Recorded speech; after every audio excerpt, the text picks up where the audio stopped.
So let me tell you just a quick story. So 2 years ago, a little over 2 years ago, I had fallen down my steps and tried to stop myself by grabbing my hand on the wall. And as I grabbed for the wall, my arm stopped, but my body kept going. So I had severely dislocated my arm. It actually pushed down, and the head of my humerus up here was all the way down to my ribs. So it was a very severe dislocation. And I knew it right away. I knew exactly what was happening.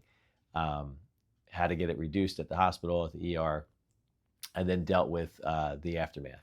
So as a PT, we may not be the best patients all the time. So I knew that I needed to get the arm moving. I knew it needed some rest, but I knew I needed to get it moving as quickly as possible. So the challenge was, do I take time off of work?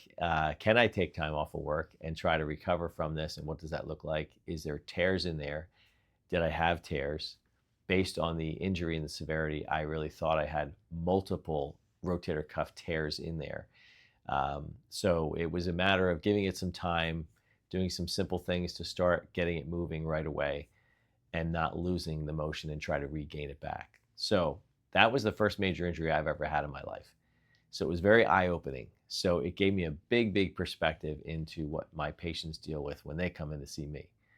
And it was very eye-opening in the way that I realized the body really does lose strength very quickly in an injury like that.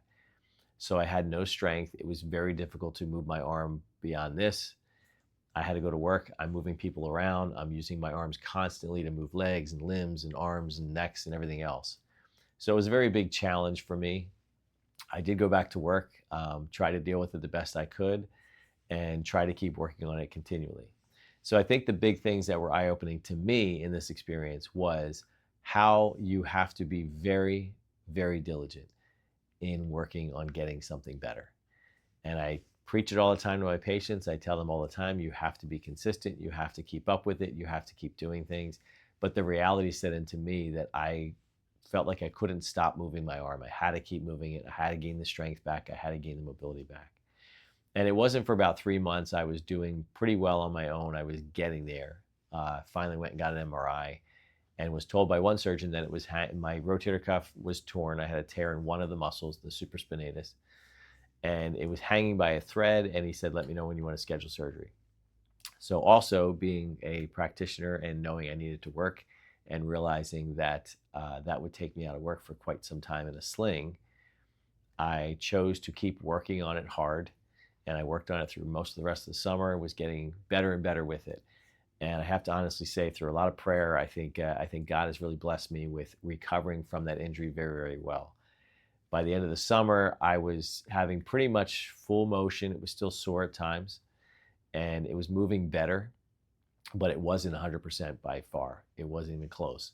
I had got another opinion from another doctor in the fall, so September of that same year. And when I got into him, I pretty much had full range of motion. It felt a lot stronger. I was really working hard on it. And he looked at it and said, "What would I do surgery on?" He said, "The arm is moving, it's functioning. The only thing I knew I personally couldn't do was throw a ball, just had no power in it." So once he kind of gave me the green light that things were looking pretty good and there was no other reason to be cautious or concerned about what I was doing, I worked even harder on it to gain all the strength back I needed to. So I have to say today, and even by the end of that year, by the next year, I was 100%. I had no issues. I can move the arm, I can throw, I have full range of motion, full strength. I can do everything I need to do. So I don't say that to brag about what I was able to do. I say that because I understand that through all the hard work is what was able to make me recover from that and get to the point where I can now do what I want to do with my arm. So the encouragement through that whole story is really you have to stay consistent with it. Whatever is causing the issue, you have to be very, very diligent and very consistent with it. Otherwise, it won't come back on its own. You have to put in the work. You have to do the hard stuff. And it was hard. There was days it was very, very hard and days I didn't want to do anything. But I know now looking back that if I had not stayed that persistent, I would not be where I am today, and I'd be limited with mobility. I'd be limited with some of the activities that I would like to do.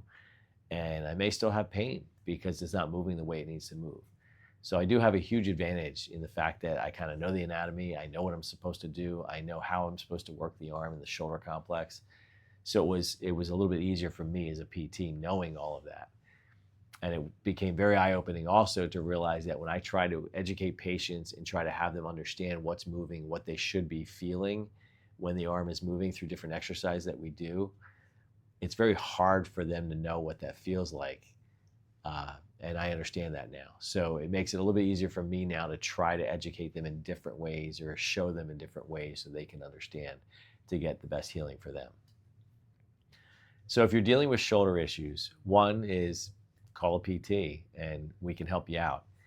And two is sometimes you do need to see an orthopedist to make sure you have a better understanding of what's going on there. But shoulder pain is treatable. In some cases, it doesn't need any surgery at all. And in a lot of cases, it doesn't. And in other cases, it does require surgery. And if that's the case, then you're still going to need a lot of therapy afterwards to get it back to where it's going. So you got to stay diligent with it and you got to work hard with it. But shoulder pain can be overcome and get back to your functioning. So call a PT, let us know. And again, like, subscribe, and share this content. Thanks.